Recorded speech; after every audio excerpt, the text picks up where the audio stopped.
sometimes it's so much energy that you feel like, doing something with it, but then you draw back because I say I shouldn't get into it.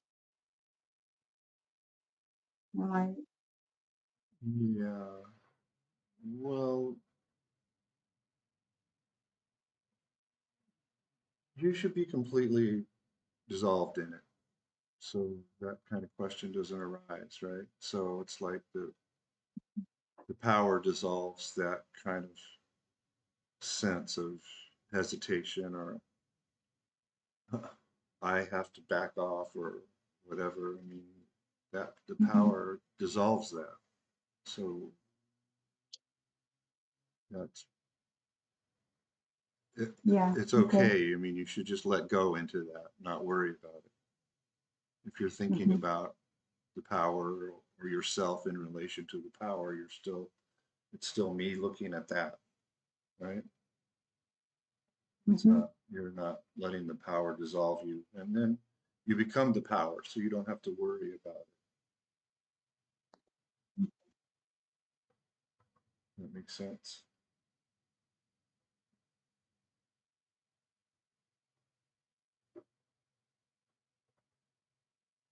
Not really.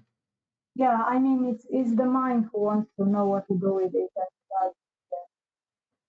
Right. Yeah. So that point, you basically just need to tell the mind, or Yeah. not just ignore the thoughts, or just let the thoughts come and go, or just tell the mind that that thought doesn't matter because it's not important. Right. Okay. But So you can even step it up a let the level power and just let the power dissolve you, dissolve the okay. mind, and those kinds of questions, or Okay. subject object relationship to reality or to the power.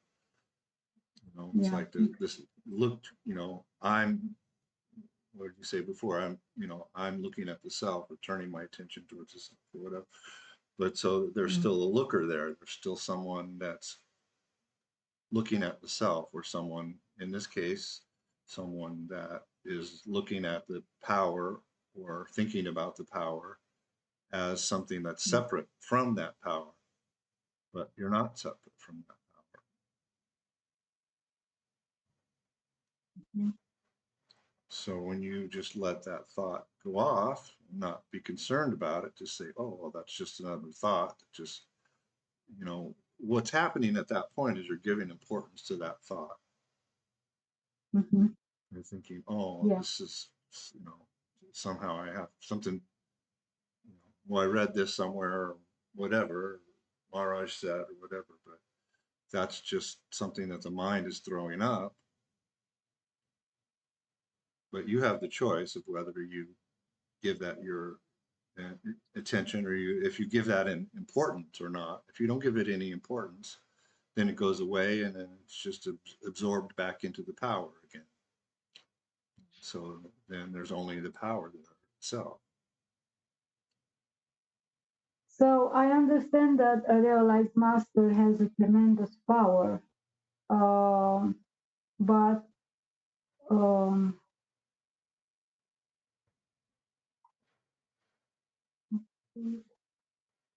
um, I lost my idea. So funny. Um, yeah, like I imagine. I mean, I witnessed. I saw my heart. I sense the power behind his presence with the video. Um, so that is just it comes out naturally, right? And you act up upon you act from this power, right? Yes. Naturally, Yes. naturally. Well, Okay. yes, but that's even still creating a something that's separate from the power that's acting, because it's only the power that's acting. Mhm. It's only the self. Everything's only the self. So that power is just, it's the self, but it's like the power is like an attribute of the self, just like awareness is an attribute of the self, right? It's a quality of the self, pure awareness, but also power is, you know, we talked about this before about how it's like um, the energy, the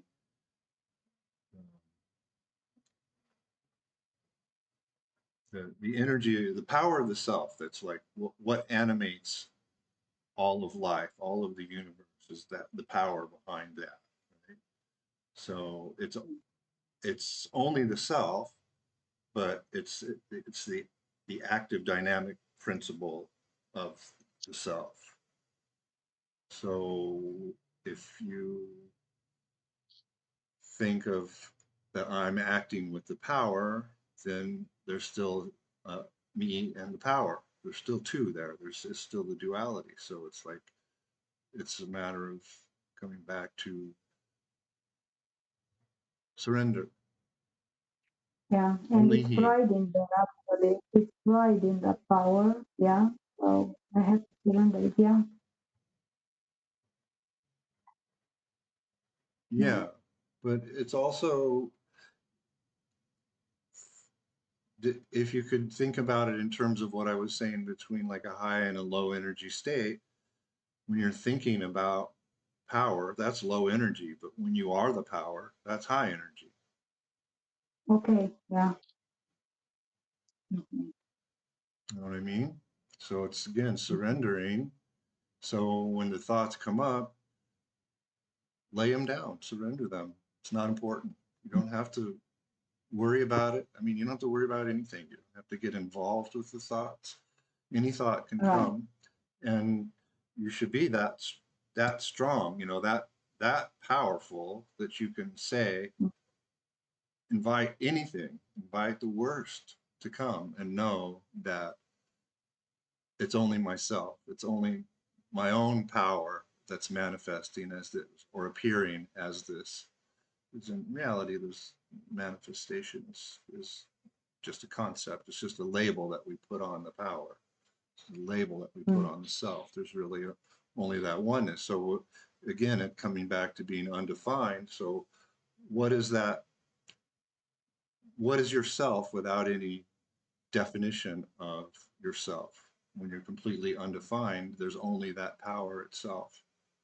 So you can do that in, you know, different ways. Surrender is the easiest, right? It's like you Mm. just lay it down. You don't have to Yeah. do anything because then it's automatically, it's only the power that's doing everything. So, you know, it's like Yeah. you don't have to worry about it. You don't have to do anything, you know. Right. It's just that thought. Again, this is coming back to training the mind Mm-hmm. because right there you didn't catch the mind seeing that it was saying that, oh, I'm separate from the power and I have to get back to that power, or how do I deal with the power, you know, do I need to do this, Yeah. do I need to do that, or whatever. So there's a whole lot of me in there that needs to be surrendered, and the concern for all of it, concern for anything. I mean, then that's the beauty of surrender So, is all of our concerns, all of our worries can be laid down, you know, surrendered, and we don't have to be involved. We don't have to do anything. so the question coming up right now is like,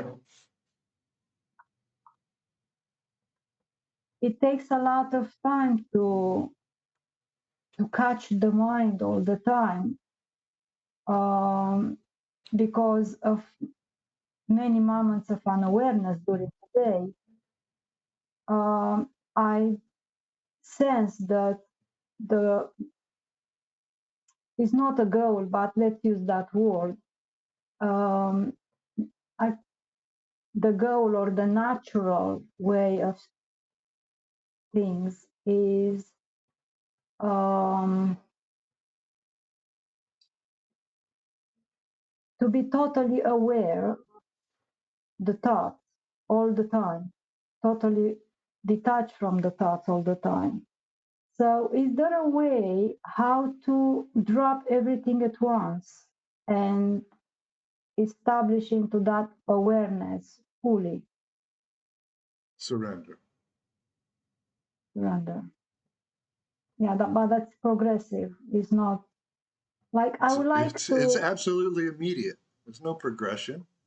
If you surrender everything right now at this Oh, moment, what do you have to do? What is there to do in the future if you surrender everything right now? What do you have to do in the future?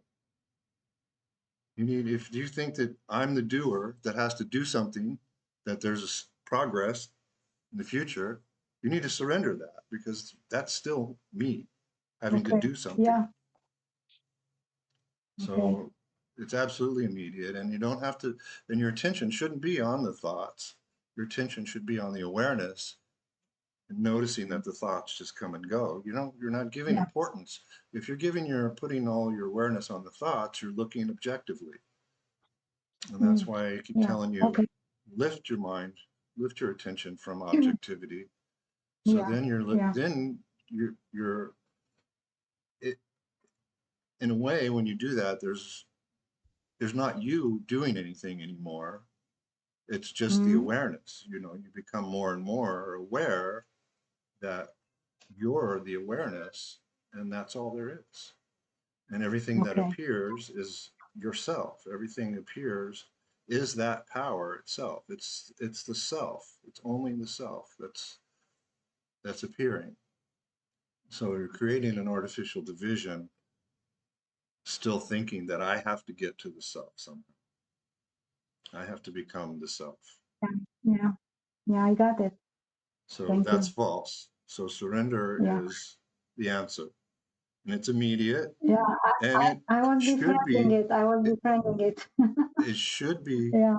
total. Yeah. Okay, so if I ask you right now, what's stopping you from surrendering everything, everything Nothing. completely Nothing. right now, for good, and not picking it back Nothing. up again? Nothing.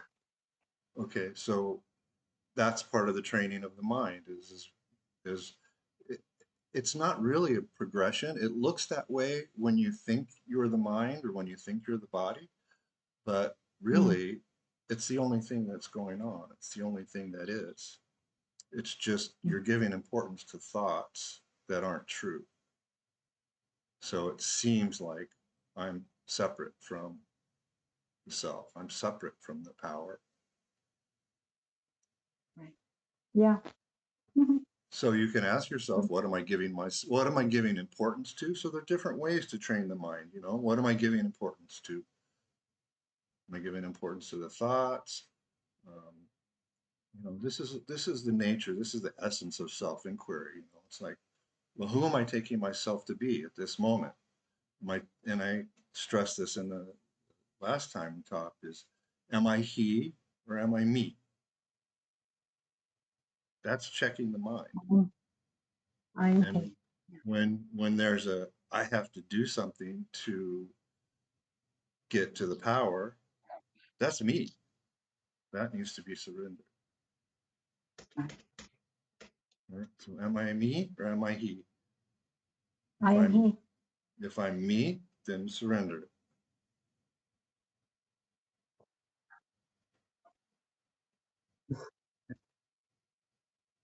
Not too difficult. I would like to say something in the same vein as what Julia was speaking of. As all of this, so for so long, I had been reading these different masters, and they say, oh, you need to return to where you came. You need to be the child or the baby who's in the womb, or even be whatever you were before your mom was pregnant, on and on and on. So I had That been sounds like had Nisargadatta spent flowery language. yes, yes. And so I had tried, I understand. I have a feeling, deep feeling for that. And again, the mind is trying to do that, trying to do that. However, during the, say a week ago or 2 weeks ago, during the surrendering aspect, uh, one of those aha moments came up for me, a couple of them. The first one was, I do not need to return to back when I was an infant or whatever. That happens every single day when I wake. Every single day when I wake up and I get that sense of existence. That's what I was back before I was born. No. When you So go I into thought, deep okay, sleep, when you go into deep sleep, that's what you were before you were born. yeah. So Mm. I was thinking about that. I thought, oh, then all of a sudden the thought that come on me that, really I am that what I was before I was born when the mind's not there. And I was like, oh, and I thought, I don't need to go back before I was a child. I don't need to go to the point after my death. When I surrender and the mind's not there, I'm there. It's Exactly. That's there. why I'm telling you that's like the easiest, that's like the most direct way. It's the most direct, you know, trick, path, whatever, meditation, whatever. Because when you're saying, I have to get to where before I was Yes, born, or yes. I have to get to after the body drops, am I me or am I Hmm. he in that moment when I'm thinking that I have to Hmm. get somewhere else, right? It's like Hmm. somewhere else. No, you're not, you don't have to go anywhere else. Yeah. So, but when you surrender it, that's right there. Catch it. Am I me or am I he? Because all that flowery talk, it's like that's you don't need that stuff anymore. I mean, it's like you can see that it just creates thinking, imagery and thinking in the mind, and that's why Maharaj was sometimes a little bit critical about Nisargadatta, saying, well, why don't you just speak clearly and directly instead of using this flowery language, And sometimes he did. I mean, you can find instances where Nisargadatta was very clear and very direct, but um, I guess that, that poetic, the prarabdha karma of the poet or whatever, was still playing out there or something. Who knows? I mean, uh, that was just the way you know, that's just this way he would talk. And I think that it also had to do with the people that he was talking to also, the people in attendance, the people in the room, or where the person was coming from that was talking to him. Um,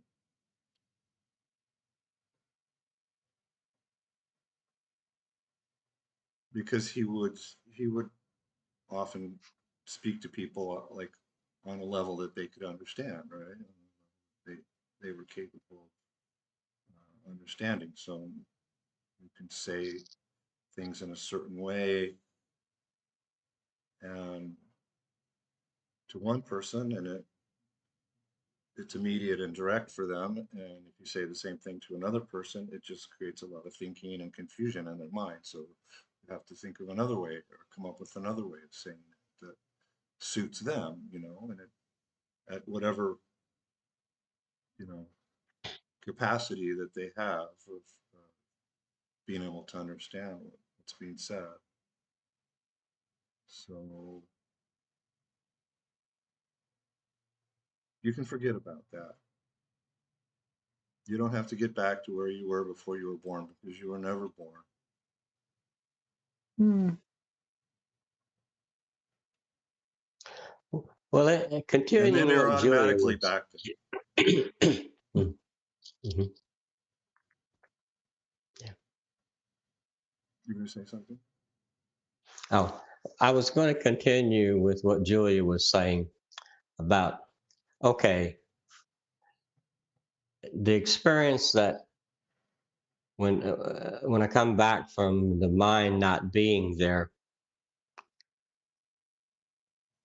it's that where she was saying, oh, could it be permanent?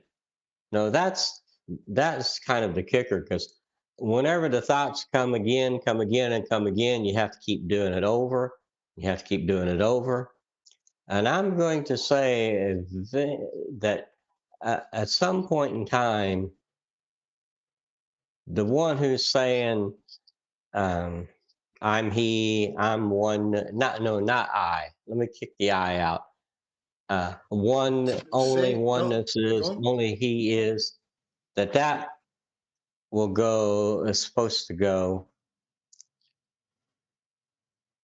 But then are the thoughts, Scott? Because the thoughts, they're always going to be coming. I'm positive they're always going to be coming.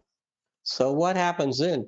Is it to where you have to go a certain number, a certain amount of time at a very subtle level of the mind for whatever is supposed to happen happens? Then after that point, the thoughts and stuff you're not really concerned with. You don't have to deal with them over and over and over by surrendering. okay, so this is what I was trying to explain before, that initially the meditation is noticing that thoughts come and go and that you're the awareness, right? Mm.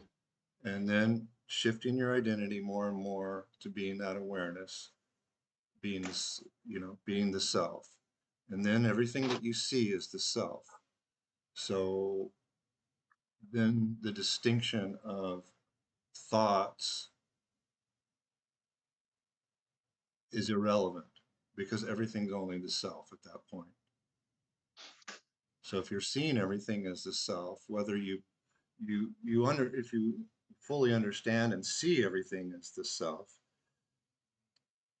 and if a thought arises and you put the label of thought or whatever the thought says, the thought says table or whatever label of that's applied on top of the self, you can see that, but you understand that that's only the self. It's not, there's nothing separate called a thought that's real, that's separate from the self. Does that make sense? Because you're wanting to make a It does. process out of it more than it needs to be. Basically, what you need to do is keep it simple, right? KISS, right? Keep it simple. So when you shift your identity to that pure awareness, then more and more everything that you see is only that awareness. So if it takes the shape of a thought or if it takes the shape of no thought, doesn't matter. But there are states of, like, for instance, samadhi. I mean, samadhi is basically a thoughtless state. It's a state, comes and goes. It's not very practical for life in terms of being able to function, but it's very practical in terms of spiritual growth. I mean, every aspirant should be intimately familiar with samadhi, which is basically what I'm kind of trying to steer you or direct you to, um, in that abidance in the self and abidance in the fourth body, however you want to say it. Um, because then when you see everything as only the self, that when there's no distinctions, then there's no such thing as thought anymore. There's only just pure self. That's it. So there's no such thing as a thought anymore. As soon as the thought comes in, it's like a step down. But even if you see a thought as a self, then you can see it as not true. Basically, you see it as a dream or as just as not true, like a cloud that appears and disappears in the sky. The sky remains completely unaffected by it, you know. And even if it's a whole lot of thoughts that cause a lot of chaos, like a hurricane that comes in and causes all kinds of chaos and destruction, still it disappears in the sky, never affected by it, never touched by it. So you're the sky. You like the sky, right? Maharaj used to say, be more subtle than space. Your nature is more subtle than space.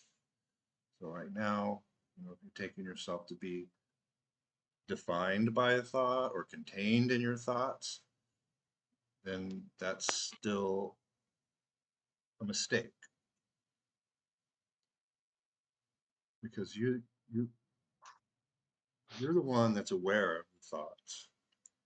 And also the thoughts appear in you by your power and are nothing but your own power. Nothing but your own self. But it's that labeling, conceptualizing of the thought, taking the thoughts to be, you know, giving importance to the thoughts or whatever. But there's that, yes, there's this spiritual practice. An initial practice is standing as the awareness, seeing the thoughts come and go, and then gradually more and more recognizing that you are the awareness that doesn't come and go, and standing as that awareness and shifting your attention away from objectivity, not what was to say, not getting involved with appearances, not befriending appearances, right? So any thought is an appearance, right? Yeah. So that's how you become more able to abide as the self, is shifting your attention away from objectivity, appearances. Just rest in that pure awareness. And then naturally, yes, thoughts will arise, but they're not separate from you. They're only appearing in you.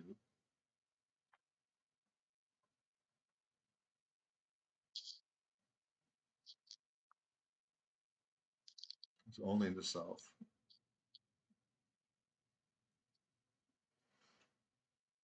So it's also a reminder of, you know, mind needs reminding. Mm. It wants to make things more complicated than they are. It wants to make problems out of nothing. So that's another thing of training the mind, catching the mind, doing that, making a problem out of nothing. You know, is this true? This is the inquiry. Is this true? Is this important? Who am I taking myself to be? These are all like the basic questions that underlie self-inquiry. Who am I taking myself to be? Am I he or am I me? If I'm me, surrender it. Or put the stamp of not true on the thoughts or whatever. However, whatever works for you, you know. I think just surrender is easier because putting a stamp of not true on it, while it works, there's still someone stamping. Mm. But when you surrender everything, there's only he. So if there's someone stamping, it's only he stamping. It's only the self that's doing everything. It's only the self doing the practice. From the beginning, that's the only thing that's ever been. There's never been a Terry or a Julia or a David. It's only been the self. But we've put these labels and compartmentalized all of these thoughts into images that we have about ourselves and the world, spirituality, and take them to be true. So it's dismantling that. Ramana Maharshi talked to like a bundle or a knot of concepts, and you know, just dismantling, untying all the knots and discarding the threads, you know. It's also the analogy of the peeling an onion, you know, just peeling away the layers of the onion. And when you get to the middle, there's nothing there. There's nothing on the, you're completely undefined once you've peeled away all of your definitions and all of your false beliefs.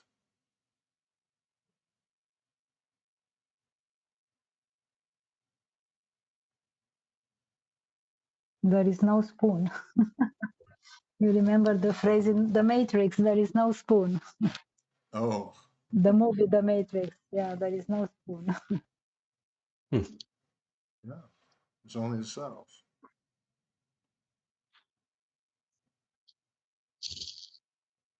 Yeah, there's some good analogies in that movie, but there's also some shortcomings in it too.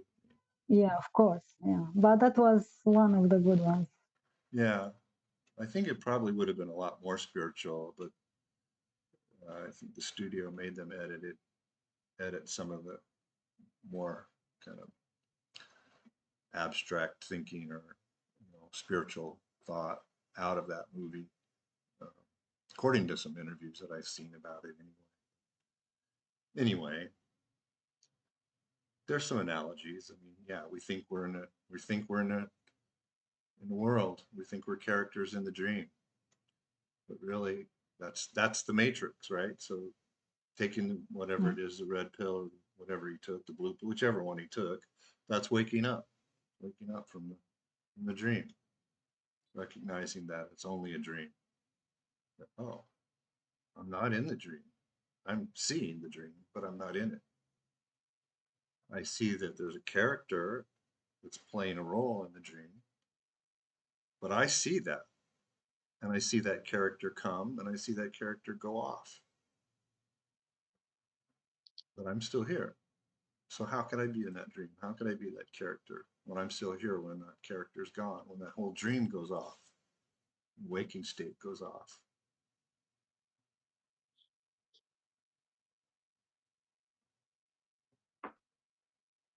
So yeah, becoming more and more undefined, recognizing it. And I understand the question of where you were coming from about the process, but I mean, in a way, it's a process, but also it's really only a process if you make it one in your mind. That's creating it as you are going through time doing something to get somewhere where you need to be or want to be, instead of recognizing there's only he. You don't have to go anywhere or do anything. You just have to surrender you, and he's there. It's, you know, that's what Maharaj, you said when he used to say forget everything and he is there. I mean, it's the same thing as surrender. It's the same thing as, you know, devotion. Just forget everything. It's surrender, laying everything down. No me or no mine.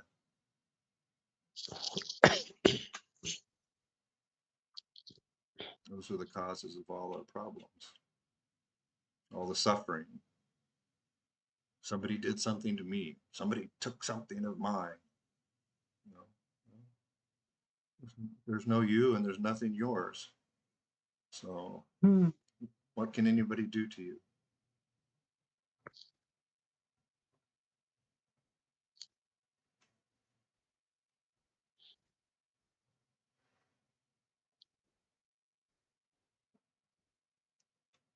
So that's the thing that I would suggest is that it's,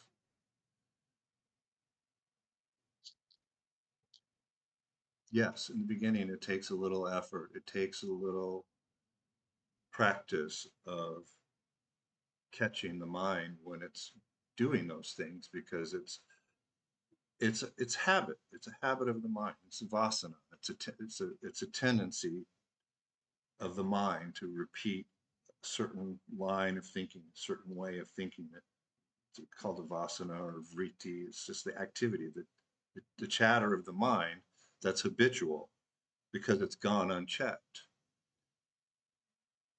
But then once we start to catch it, once you recognize that something's not important and not necessary, then you don't, when you don't give anything and something any importance anymore, you don't care about it. You don't dwell on it, right?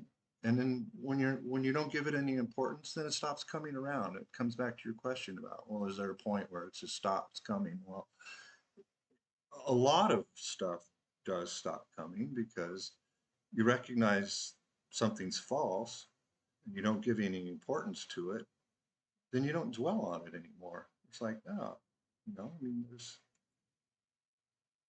mean, there's countless things that you've believed in your life about yourself or somebody else or whatever. And then once you came to find out that that wasn't true, then you stopped believing it and you didn't think about it anymore. It didn't arise anymore, right? As soon as you found out that that was false, and then if it comes back up, it's false. So it's like, no, it doesn't matter. I don't have to get involved with this. It's like easy come, easy go. It's there for a thought instant and it's gone. And it's only the self anyway.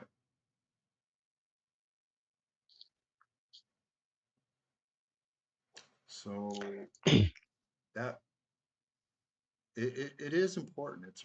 It is really kind of key to catch your mind and the habits. And in the beginning of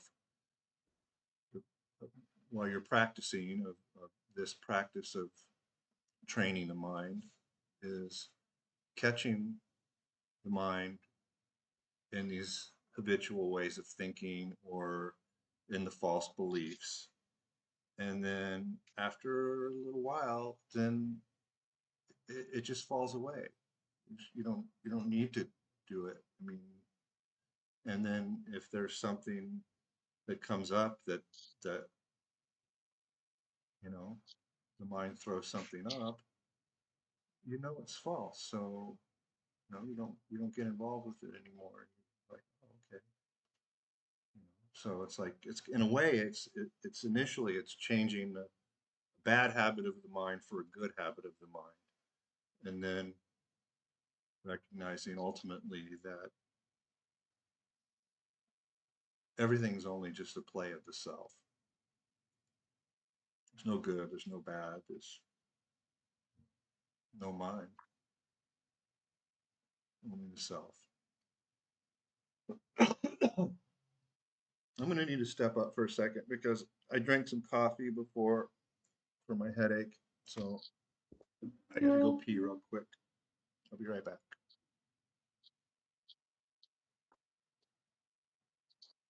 Do you need to go too, Julia? No, Oh, that's because you didn't drink any coffee. exactly. It's so funny. I drink the coffee, not for the coffee, but for the creamer. Oh, really? I love coffee with cream. I love cappuccino, but I cannot drink it anymore and I suffer. Yeah. I'll remember that Okay. when I'm drinking a cup of cappuccino in front of you. Okay. I'm joking. Cappuccino Yeah. Cappuccino is too sweet for me to drink. Oh, yeah. So what coffee you drink? Oh, I put in different creamers like ice cream, sweetened condensed milk. That's a great coffee creamer. Yeah. Probably the best. But not condensed milk. It has to be sweetened. Mm-hmm. Too much sugar. Use a small amount. I see. Yeah. So, I have a problem with sugar lately, so yeah. All right, as you say, Gaining if you weight. eat the sugar, the fat is sure to come. True. It is. It's totally true. So, Yeah. so I got up for a minute, walked away. Where did your mind go? Oh, to the coffee. And what about it? Peeing. Cannot drink the coffee. Yeah. It makes an image, Mhm. an identity. The mind became Yeah, occupied. exactly. I Right. befriend the thoughts. Ah. Yeah. Okay. So, but even on a more subtle level, who are you taking yourself to be?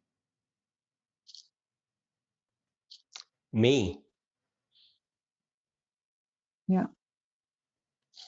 Yeah. So you can surrender that. And he likes coffee. Ah. That's simple.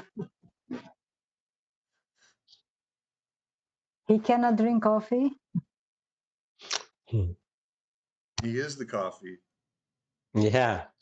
He is and the coffee. and the drinker and the enjoyment. That's a good one.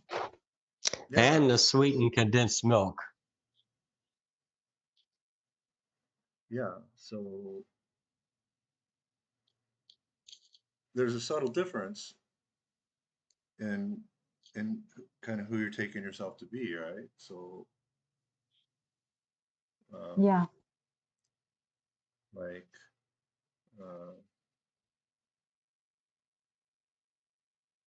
if you have, for example, if you have like a really strong opinion on something, there's definitely a sense of me in that.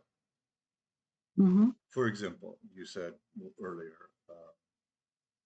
I won't drink anything out of a political cup, right? Oh, yes, I did. So who is me there? Uh, Why is that so important? Why does that matter?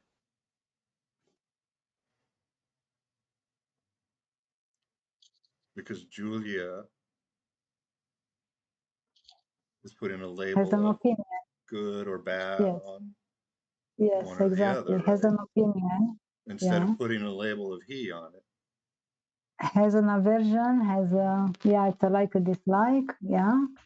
So right Right. there is the question of something you're taking for granted of Mm-hmm. I don't like this, but that's where you need to catch the mind is like, oh, I have a strong preference here. There's nothing Yeah, wrong it with was a very strong preferences. opinion. Very strong opinion. Yes. Yeah. Good And catch. Yeah. that's a very, very ego oriented stance of Mm-hmm. I don't like this. This is me. Somehow this Right. offends me or it doesn't really affect you, but somehow you think that Yeah, yeah, yeah. it Yeah. makes a statement or something. But it's notice that it's a misidentification there Mm-hmm. because me or he in that moment because he doesn't care, right? Because Mm-hmm. he's all of it already. The self, it's everything. So self doesn't care if he's drinking out of a Trump cup or a Harris cup or a So kitty yeah, cup or a political cup or like that. It's like that sense of me wants some approval. Yeah. approval. Yeah, yeah. Yeah, that's The a big one. That's a big sense of ego right there. Yeah, yeah, wants approval. So if wants approval, wants to exist. Yeah. But it's you have to go deeper than that. You have to go deeper than that because that's just a superficial look at it. So Mm. why do you feel like you need approval?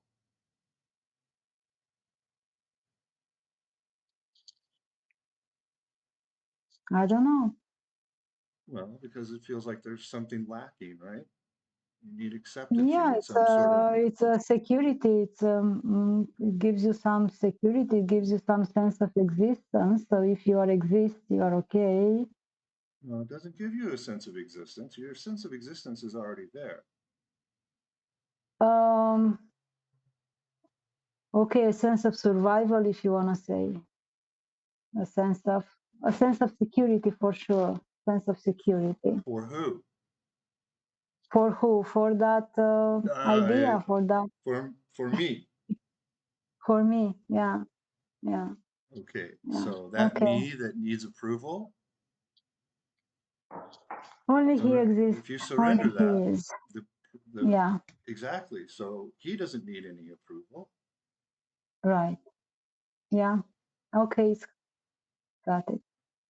So these are kind of like when you start to, when you're an aspirant and you're really practicing and you're really, you know, getting into the essence of who you are, these are the things that we take for granted, but we don't recognize them, right? So we don't notice that I have this strong opinion about something,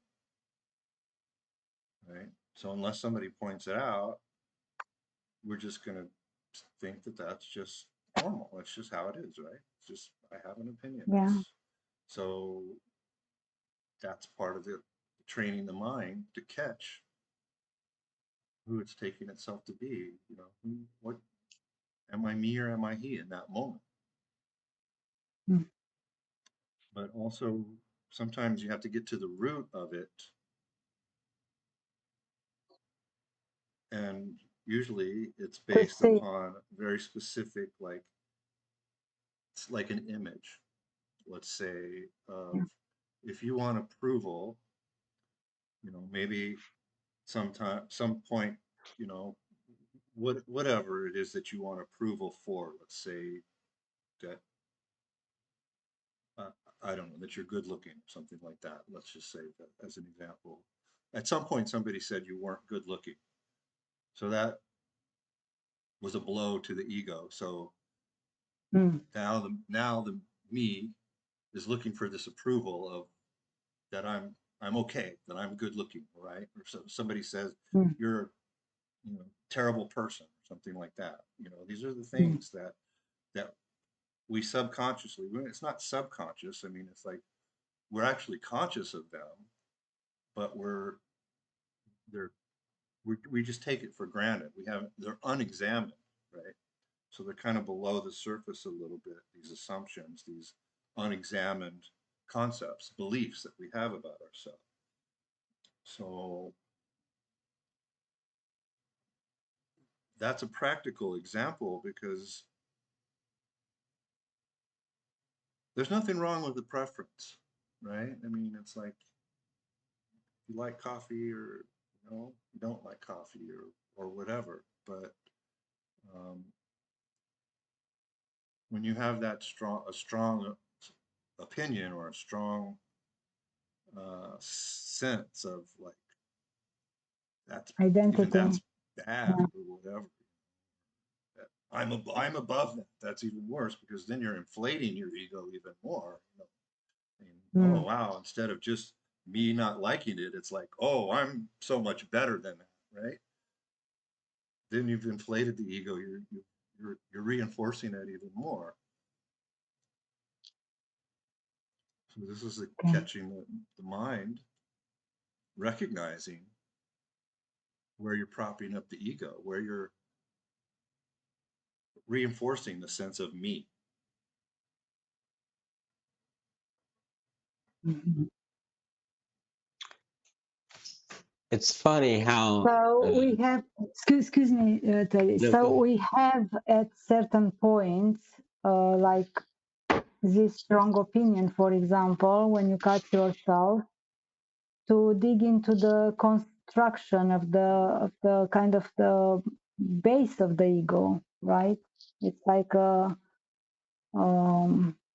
when you have a house, you have a foundation, right? So the foundation of the ego are those lacks, those lack of approval, or and after that all the judgments, right?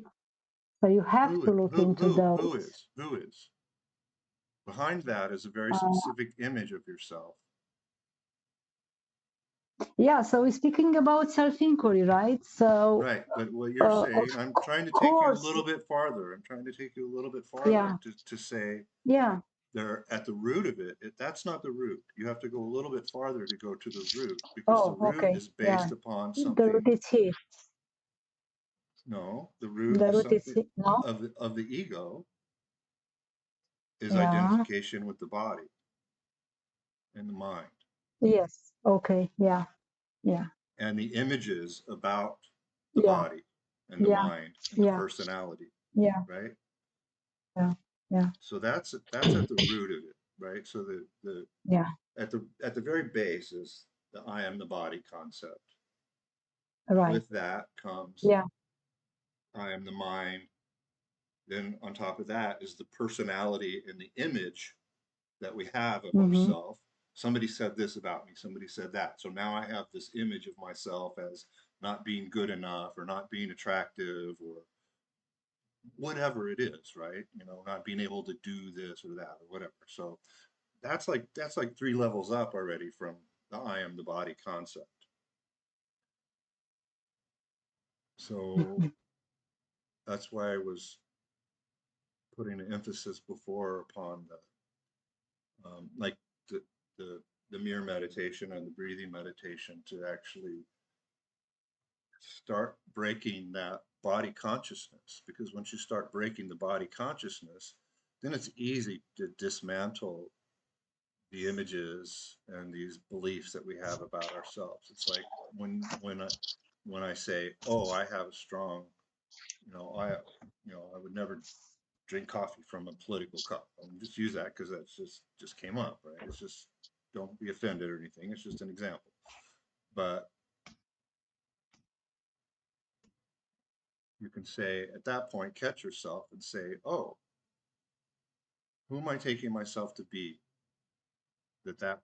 That's important to me. Why do I think that that's important somehow, right? yeah. So why is it important? Can you answer? Well,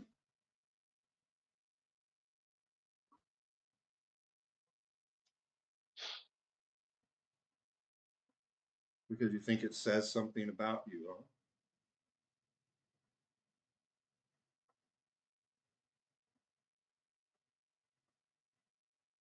huh? um, I cannot say because I want to have an opinion. I want to be better somehow. I don't know. Uh, on top of it, different. As opposed to what? Yeah, So different. instead of E, I'd rather be a better person. Y- Yeah, that comment, it came from the ego mind, right? It came from misidentification, yeah. Yeah, from the misidentification. So in that moment, I was not aware that I totally identify with an image, with the body mind, with the body mind makeup. Right. So Yeah. there are probably other So things in your life that you have strong opinions about, like that. yes, And so I agree. why is that important to you? Because you place your sense of identity with that. If I drink from a political cup, this says something about me. So basically, that's giving me a sense of identity, right? If it says something about me, is the same thing as having a sense of Mhm. identity. That's you taking your identity to be something that you're not. So that's um, it's unquestioned. It's it just, you kind of take it for granted. that it's important So, somehow that I'm not so perceived the this short, way, or I don't think of myself this way, whatever. so the shortcut would be not to get into all that content and just cut it short and say, I'm not this, I'm only he. Yes. And also, um, I mean, I can say, it's not, you take it away, I give it to you, and I'm he, that's it. yeah. And there's also, you can Because actually look at it because in another way too, of saying not having a strong preference about something one way or another, mm, right? yeah, So as soon as you make that distinction of I like this and I don't like that, it's like was it the third patriarch of Zen? He said, you know, when the mind places one thing in opposition to another, heaven and hell are set infinitely apart, right? So it's like basically you're saying, okay, well, this is good, or this is acceptable identity for myself, or this is acceptable attributes that I have of myself. mm, But mm, really, they're not acceptable and they're not true. But the preference is to say, oh, if I do this way, that means I'm a better person, right? I'm a higher, more elevated ego, basically. yeah, It's yeah. so But you it's see, um, all that inquiry with looking at the lacking of approval and wanting security, it throws me back into that practice which I started to resist, because that practice became kind of an automatic questioning with the group I was before. I think I told you about it. And it kind of affected my ability to self inquiry naturally. So well, that you I don't have to I believe am that. not. That's not really true, Julia. Yes, I know it's not true, but I think for me it's easier if I catch something like this, like you. Thank you for pointing it out, because I said it as a joke, but the joke behind it, it had really an identity charge to it. So yeah, the easiest way for me would be, okay, to look a little deeper. If I reach a level, let's say, oh, I'm lacking approval, then I can say, okay, you take it. It's only he, I have nothing to do with this, you Yeah. know? So, and it comes back also to what I was saying about preferences, strong preference of one way or the other, or good or bad, thinking that doing something this way is good, this way is bad, or, you know, Mm, this is higher or this is lower, right? So, um,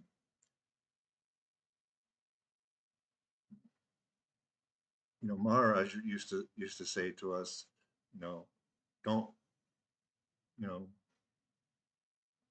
be indifferent to everything in the world. It's like, don't say that, oh, this pastry is like the best thing in the world. It's like, just say everything is right. so-so. Just say everything is so-so. It's okay. So-so. It's like, is it good? Is it bad? It's so-so. And so that way you're not taking either side of the duality. It's like either way it's okay. Hmm. So then Yeah. you're not immersing yourself in that duality, right? You are not attaching to it. Yeah. Yeah. So Yeah. it doesn't Okay. matter, right? So then automatically you become more open. You become, wow. It's like, oh, well, if it doesn't matter, I can drink out of anything I want. It's okay. It doesn't matter, Mm, right? yeah. So, like I said, I mean, there are probably other things in your life. I mean, everyone has it, where find yourself that you have a really strong opinion about something as being good or bad or right or wrong. that's where you need to look a little deeper and say, Mm. oh, I'm taking this to be true. I'm taking myself to be Julia with preferences, right? What's Julia? Mm. Julia is an image based upon a body and these ideas about the personality of Julia. But we're dismantling that. That's what we're all Yeah, doing the together is we're construct, dismantling all of right? these constructs, On these this false construct. constructs. Yeah, Yeah, discarding the false yeah. concepts and just becoming more and more open, more and more free. In the past, I would have never associated ego with a sense of existence. For me, always ego was the guy who's always bragging on himself, how he's the best at this, he's the most wonderful. He always has the most wonderful vehicles, whatever he wants is the very best. I would have Yeah, never ever would have thought the main ego was the belief that you were the body. I mean, that was just so far out there that how you know. So yeah. Well, that's the common definition that people have of ego. That's a common way that people think of ego. And, you know, people talk about even having a healthy ego or whatever, in that uh, sense that you're talking about, right? Um, but when we look at that, as you were talking about that being associated with the body, even on a more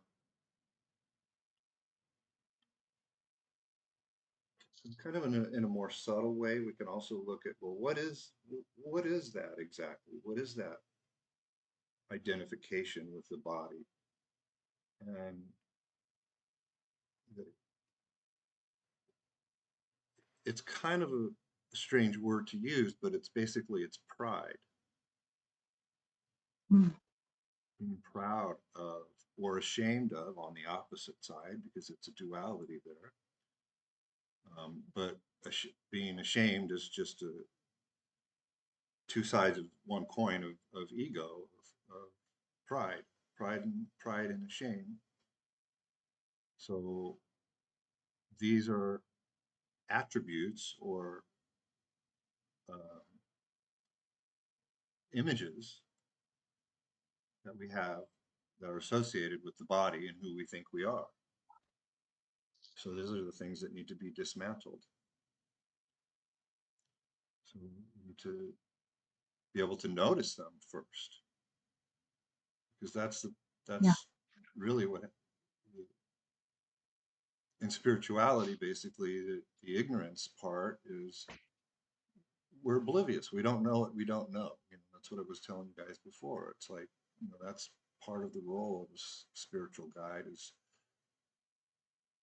the mind doesn't have the capability on its own to recognize something beyond what it believes, because the mind always thinks that what it thinks is true. Whatever it thinks I'm right, I'm true. Everything I say, everything I think is correct. Even if I think what I think is incorrect, that's the mind thinking that it's correct, saying that it's incorrect. Understand? yeah, yes, So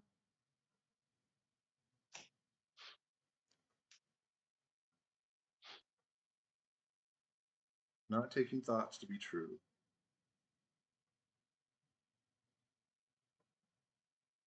If you don't give any importance to the thoughts, so there's that. So that's on a kind of on an intellectual level, but also it's a tool, it's a trick, not taking the thoughts to be true. So then when you don't give them importance, then they don't come around. But when it comes down to letting go or going beyond the body consciousness, it's more of a existential, more like, experiential kind of thing that we have to get to, because the sense of body is very pronounced in our experience in the waking state. And the belief that we are that is pretty ingrained in the mind. So you, I, just by the mind saying I'm not the body, I'm not the body, I'm not the body, that's not going to work. You have to get to an experiential understanding of not being the body. And that's where the meditations like these tricks that I was telling you come in, because when you leave the body behind, there's no not even any thought of the body anymore, right? I mean, it's like there's no question of a body when you're just abiding as the self, you know. Don't have to worry about the body. So then that's another part of the training the mind is noticing the contrast. Who am I taking myself to be? I'm taking myself to be me, the body, the image, the personality, or am I taking myself to be he?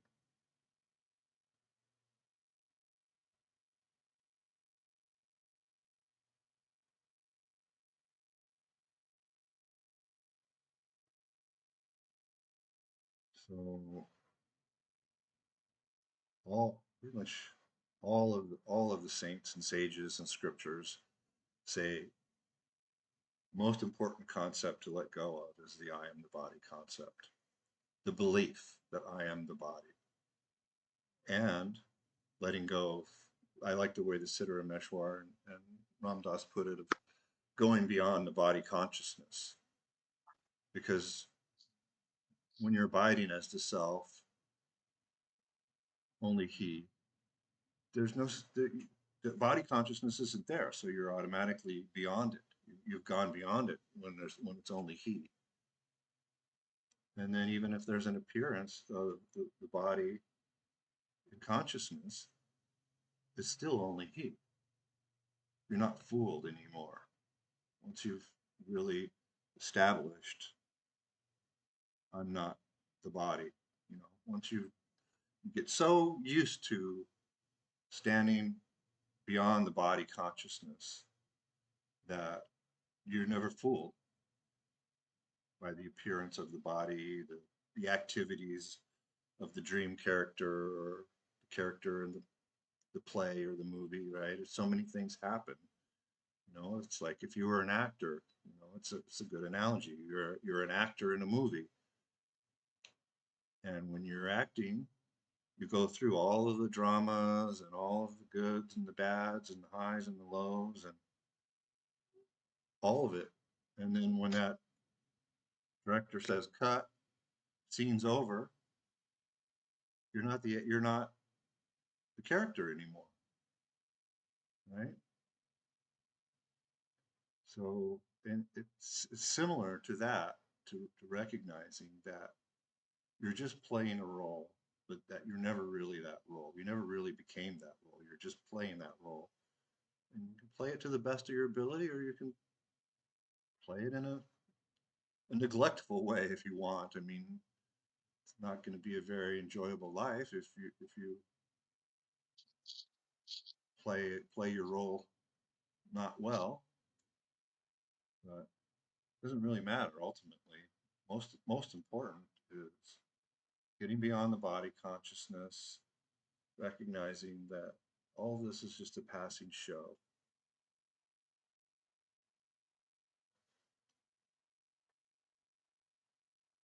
The movie will end, the dream will be over, but I'll still be here.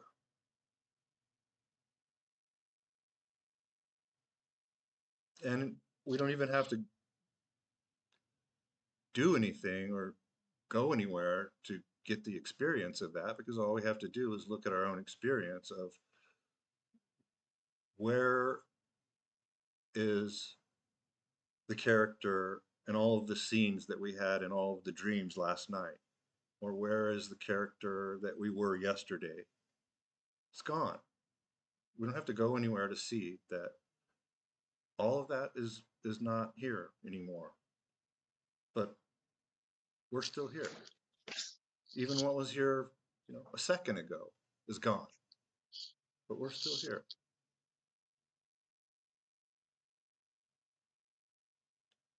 The universe is flying by at such a fast speed all the time, as fast as thoughts. But we can stand beyond the thoughts, or, go beyond, go into that, that sense of abidance in the self, the sense of the state of samadhi. Basically, it's a thoughtless state where the only experience is of the self or of he. That's it. Me doesn't enter in. Thoughts don't enter in anymore. But samadhi is a state. It's an important state for the aspirant to be intimate with, because it lets you know that when we go way back to what we were talking about in the retreat, about at the core of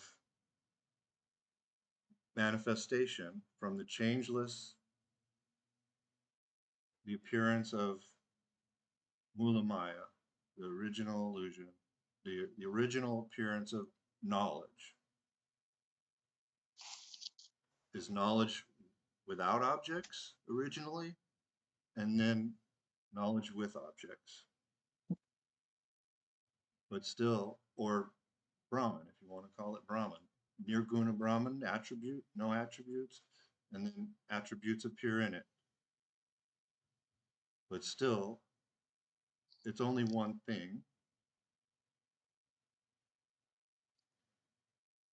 And we've never become anything that's appeared in it. We've always been the container.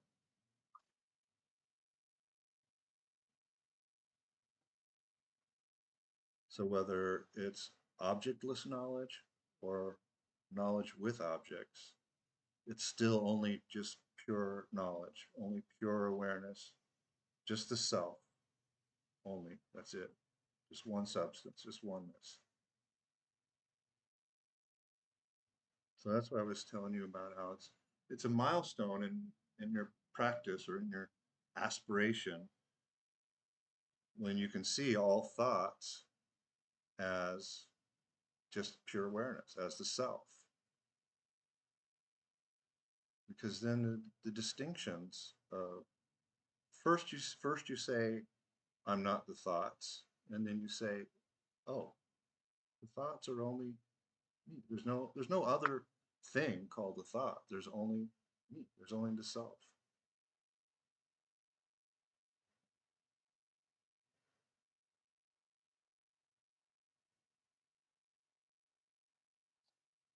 Clear as mud.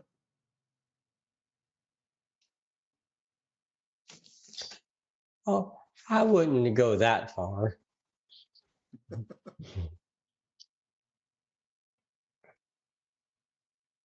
Makes sense what I'm saying? It does. It makes sense. It's it definitely makes sense. It's just I know I sound like a broken record, but it's just having to go through this, when the thoughts come, I don't do it continuously. And there's times when the thoughts are there and I'm solving the world's problem or whatever. I know it's just thoughts. I know it's not me, but it's just the going through that as Julia said, a process. We could use that word or not. It doesn't matter. Right. That you just that happens repeatedly. It seems like the ego is looking for something that it shouldn't be involved in anymore, that it shouldn't have to do that process again. And yes, I understand that thoughts are oneness, the same as no thoughts. And even though I have kind of thought that I experienced that during the thinking process, it's again, it's the repeating of that over and over that it's just that part. Because Well, yes, everything makes sense. it's easy enough to say thoughts aren't true and stop believing them. It's that easy. I mean, if that's a process, then call it a process. But recognizing that thoughts aren't true, stop giving importance to them, and come to the firm understanding that they're not necessary. Those kinds of limiting thoughts aren't necessary. I mean, in order to function, thoughts are necessary, right? But they're not binding in any way, like just like a dream. You know, last night's dream. How are we bound by anything that happened in last night's dream? Nothing binds us. Even in the dream, maybe we felt like it was real, but it never became real. So if you can come to that deep understanding deep within that it's not true, then the process basically comes to an end because you understand. You don't you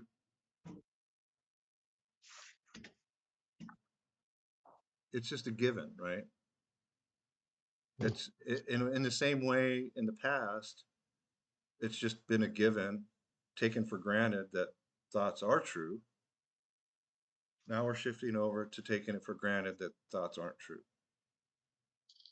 And that there's no reason to make problems out of anything that there's, it's making problems out of nothing. And that's one of the things that's unique to spiritual practice, I guess, is that one of the problems that the mind tends to make is that, oh, I have to get somewhere that I'm not. Well, it's just imaginary thought. If you don't have that thought, here you are. You don't have to go anywhere. You don't have to do anything.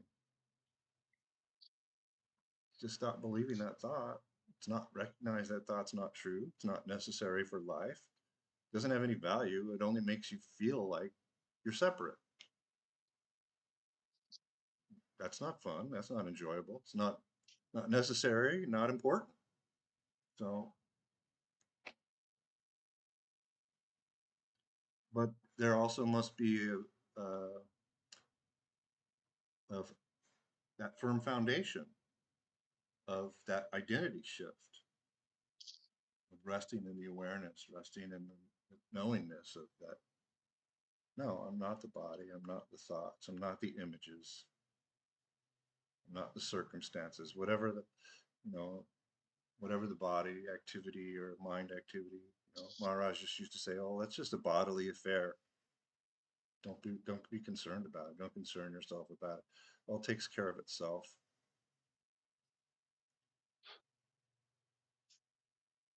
I mean, how many times have we worried about the outcome of something and planned on something and it doesn't come true? It doesn't happen that way. So always, pretty much. Mm-hmm. Yep. So there we go, spending all that time worrying and planning for nothing.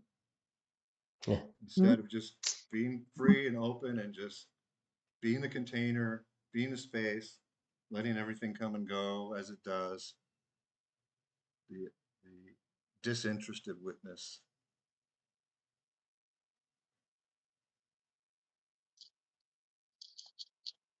Give attention to it where, take care of the needful, as like they say, they have that saying in India, taking care of the needful. Basically, it's just doing your duty, whatever you need to do, but you don't identify with it. You don't give it any undue importance. Just it's the role in the play, or it's the character in the dream. Okay, well, it's an appearance, but it's not true. Not me. It will go off, but I don't.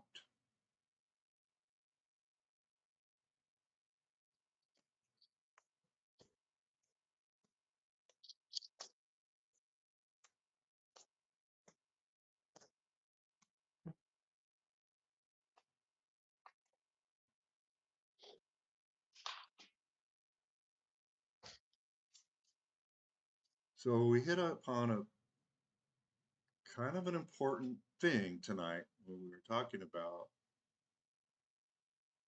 is strong preferences, strong opinions that we have.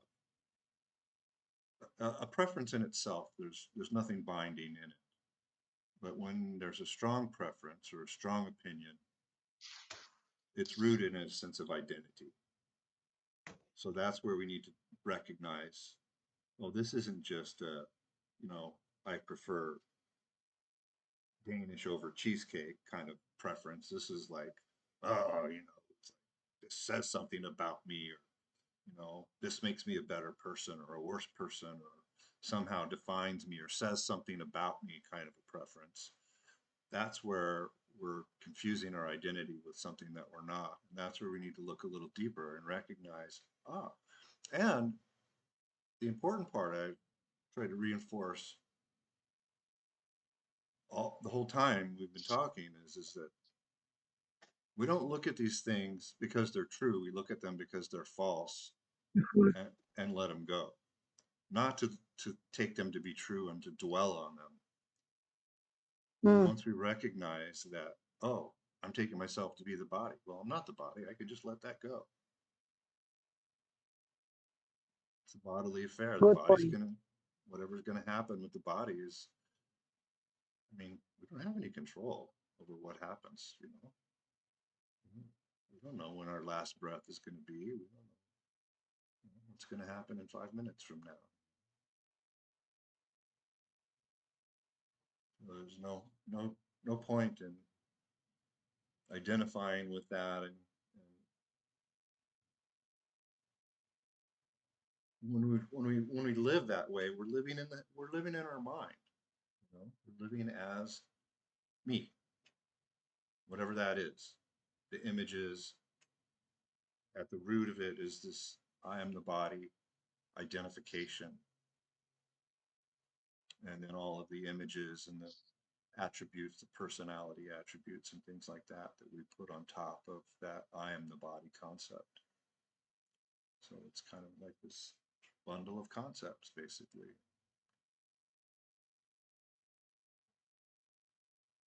First, we need to recognize that, oh, I didn't realize I was taking that for granted. I didn't realize I was taking my stand there. Is that really true? Is that really who I am? Is that really what's important? Is that really who I want to be? When you start asking yourself those kinds of questions, then it's like, no, I don't want to be that. It's not necessary. It's not true. So why keep holding on to these false beliefs? For no good reason. And if your mind comes up with a reason, that reason needs to be looked at and discarded.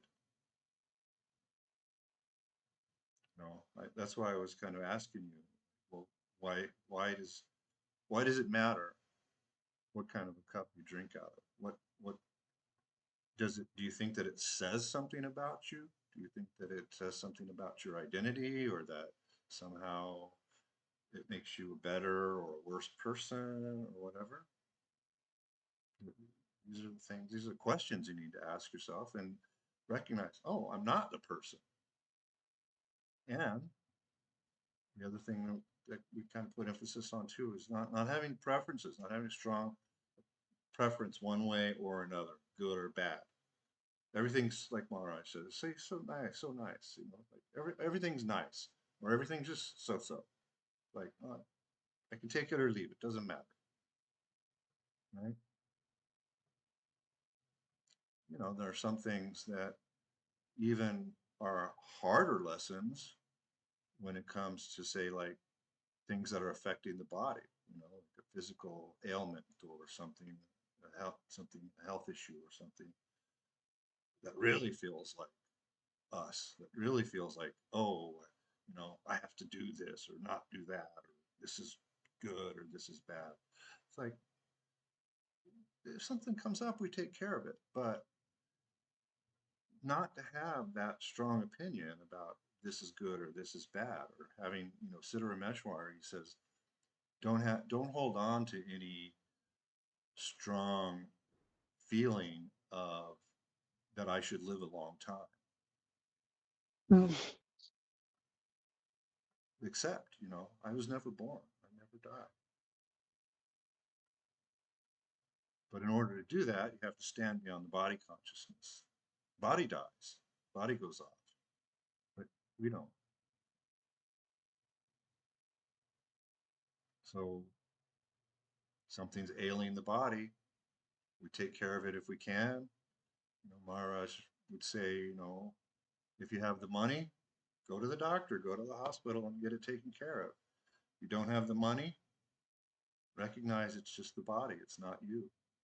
There's no good or bad in it.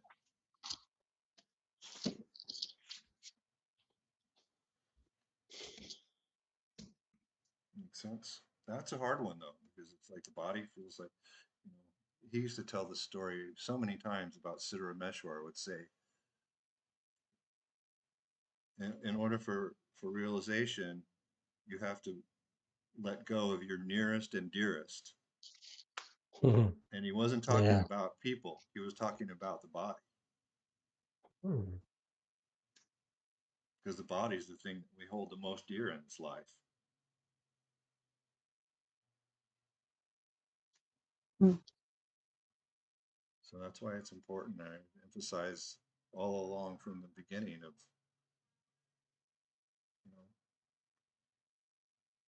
letting go of taking the time to let go of the world, and letting go of the world and letting go of the body. I mean, it's like you can do it as separate meditations of letting go of the body, standing beyond the body, whether it's, standing beyond the breath, or if you let go of the whole world, there is no body. You are automatically let go. You don't have to think about letting go of the body consciousness, because if there's only he, you don't have to even be concerned about the body. He takes care of it. It's only Mm. he. Everything's in his hands. And to think that I have to do something is just such huge ego. You're placing yourself more important, more giving yourself more power than God, right? More power than he. Mm. God's eternal. I don't really like that the word so much, but it's a valid word, I guess. But there's just people have so many concepts around that word about what it means. So you find out what is God. Well, God is the self.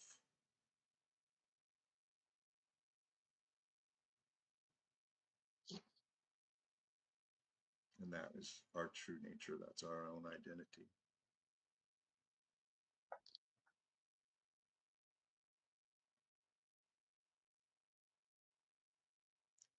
So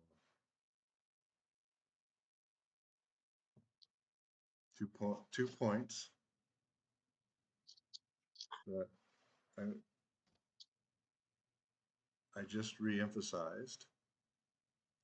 Can you remember what they were? Yeah. Well, only he is. I'm not the body.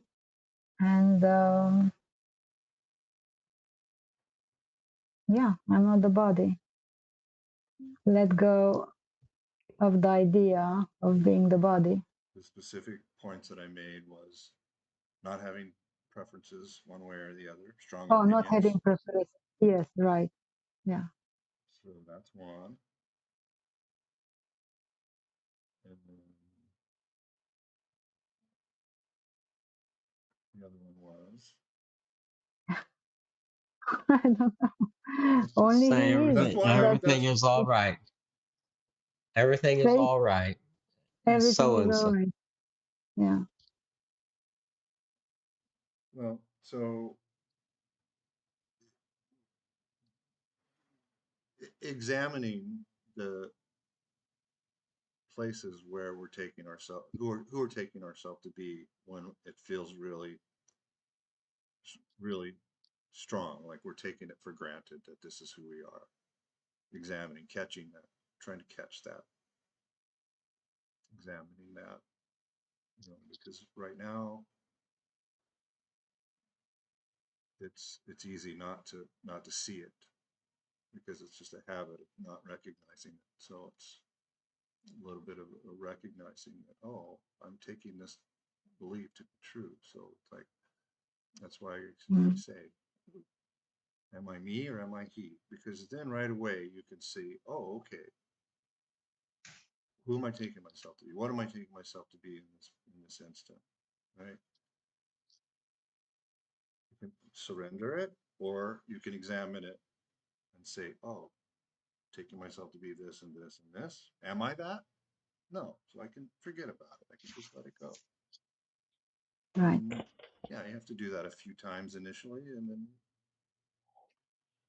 once you've let it go enough times, then you recognize that it just, you're not giving it any importance anymore, so it doesn't even really arise. And then if it arises, it doesn't matter because you've already discarded it to the point where you're done with it. So you can invite it. You can invite the worst thoughts, the worst, misidentifications, knowing I'll never believe you. I'll never believe that this is true. Yeah. So No, we're there, down to there were 2 minutes on your many phone. elements. So go ahead. There were many elements that were very important in tonight's session. So yeah, So to keep hopefully it in mind. recorded well. I goofed it up in the beginning. So the thing that Terry said about Das Bode wasn't included, but that was simple, basically. Just it got deleted. The part about the difference between a seeker and an aspirant. Basically, a seeker is just someone who's still looking for a teaching or a teacher, and then an aspirant is someone who's found a teaching and is actively practicing the teaching. It's really the difference. And then the final, the third. You said it was under the chapter of what the bound person. So the bound person is somebody who's completely in ignorance. The seeker is someone who's saying, "Oh, there's this life is misery. There's got to be something more." Looking for answers, looking for a way out of this suffering, of this.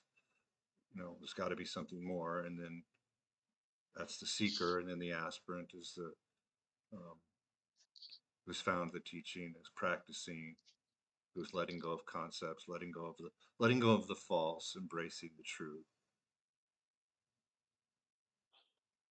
And then the more and more undefined you become, then you just become completely free. The whole time you're free. There's nothing binding you. It's just it's eliminating these beliefs, these false concepts of who I am. And like I said, in spirituality, it's a bit unique because there's this added concept that spiritual aspirants have of I have to get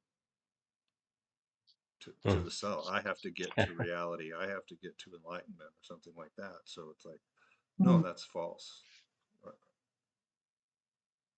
That's setting yourself up as somebody separate. That's me. It's full of me all over the place. It's got me written all over it, right? I have to get somewhere. Well, guys, I need to get up and walk around because my legs are starting to cramp. Yeah. It's And I had no battery, so yeah. And you it's have getting no late. battery? Getting to be Yeah. that time. Okay. Well, good talk. I think the recording might have come out. I didn't hear any echoes this time, like I heard last week when we were recording. So hopefully this recording will come out good. We'll find out. I'll check it out. Yeah. There's some It good was a stuff great in it session. for you to Yeah, great watch, session. and a good reminder, because it's like then I don't have to keep repeating it over and over again, because you can just watch me repeat it over and over again in the video, Yeah. Yeah. right? Well, Anything else? I think no, I think it was a great conference, great teleconference. Good, Yeah, good. I think it was good too. great session. Okay, so we'll be in touch. Until next time, Yes, yes. be prudent. Thank Yeah. you. Yes. Thank you, David. Yes. Don't Be get involved with prudent. the appearances. Ah, yes. Well, have a good night and a good day, guys. Yep. You too. Bye. Bye. Bye, David. Bye, Terry.